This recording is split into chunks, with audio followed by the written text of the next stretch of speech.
Alors nous avons le plaisir d'assister à cette édition du SIAM avec déjà la filiale créée et avec un ensemble de programmes qui sont des programmes innovants de financement dans tout ce qui est économie sociale et solidaire. Donc nous présentons cette année ce mécanisme qui vise à créer un financement adapté et agile à des petites startups et à des petits agriculteurs et agricultrices dans le domaine de l'agribusiness, bien sûr, avec une approche qui va très intégrée, qui commence par l'aval, c'est-à-dire la création d'un marché, d'une marque, l'accès au marché international et qui développe l'amont avec des petits agriculteurs, avec une approche d'agrégation de plusieurs coopératives et de start-up dont le principal objectif, c'est de transformer leurs produits, de le valoriser et de le vendre. Le but de ce mécanisme, c'est rendre le business petite agricultrice et les startups et les coopératives autonomes et durables et qui ne dépend pas forcément des subventions et du mécénat. C'est un business qui va permettre à ces petites structures de devenir plus grandes et de sortir au marché international avec des structures plus grandes.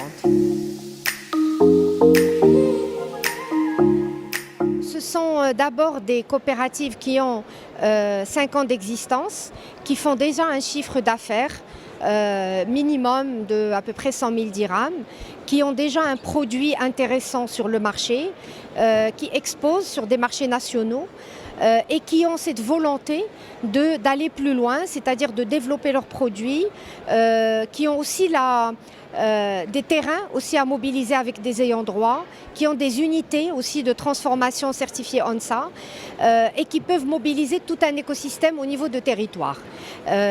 Quand on a ces ingrédients ou ces différents critères, à ce moment-là, on commence à élaborer un partenariat en mode co-développement ou en mode contrats commerciaux ou carrément une prise de participation lorsque nous avons des startups structurées. Et à partir de là, donc on rentre dans le business et on commence à développer le business à travers la création de marques, à travers l'accès au marché et le marketing et la certification et la qualité. Pour l'instant, Badir, elle vient d'être créée. Nous sommes sur une cible d'une vingtaine de coopératives sur tout ce qui est plantes aromatiques et médicinales. Aussi une dizaine de coopératives sur tout ce qui est valorisation de la laine marocaine, avec à peu près 500 emplois directs et indirects créés dans le cadre de cette chaîne. Nous avons aussi 2 startups avec lesquelles nous sommes en train de discuter. Les investissements tourneront autour de 1 million jusqu'à 5 millions de dirhams et nous sommes en train de structurer et de formaliser la contractualisation avec toute, on va dire, cette chaîne de valeur autour d'un business, bien sûr, et autour de la création, de la transformation et de la valorisation. Badir, elle cible 5 axes. Notre grand portefeuille tourne autour de l'agribusiness. Nous avons des filières comme le quinoa, les plantes aromatiques et médicinales, les licicultures, d'autres filières aussi très résilientes.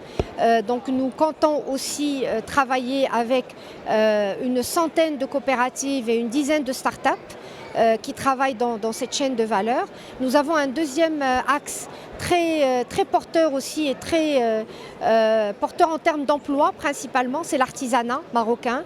Donc nous développons aussi tout un business, une sorte de marketplace avec des artisans marocains qui travaillent aussi dans le rural et dans la valorisation de la laine à travers le tissage.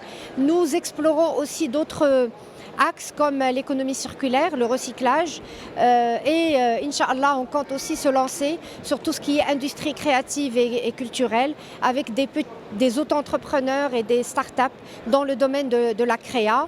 Nous ciblons énormément donc, le monde rural, les jeunes, les femmes sont notre cible principale et notre but c'est de rendre ces petits business grands de façon à ce qu'ils soient bancables, à ce qu'ils intéressent de grands investisseurs, de façon aussi à ce qu'ils accèdent à des financements structurants pour faire agrandir leur business.